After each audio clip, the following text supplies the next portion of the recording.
Allah asema katika suratul Isra, unapotembea juu ya ardhi usiwe ni mwenye kudunda na kujirusha kwa kibri. Kwa nini? Allah asema hata ufanye vipi, huwezi kudunda ukatoboa ardhi hii, wala huwezi kufika juu ukapita urefu jabali. Kwa hivyo kuwa mtulivu, wala tablugha aljibala tula. Na katika adabu na akhlaq ni kwamba mtu uwe na tawadhu.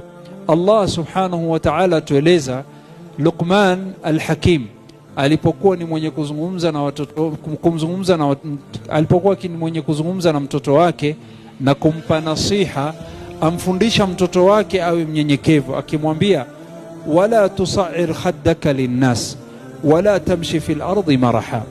Wala tusair khaddaka linnas, usiwe ni mwenye kuzungumza na huwaelekei watu.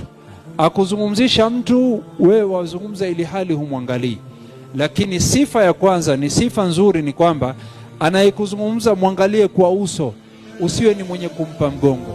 Wala tusair khaddaka linnas wala timshi fil ardi maraha, na unapotembea katika ardhi uwe katika hali ya unyenyekevu, atawadhu.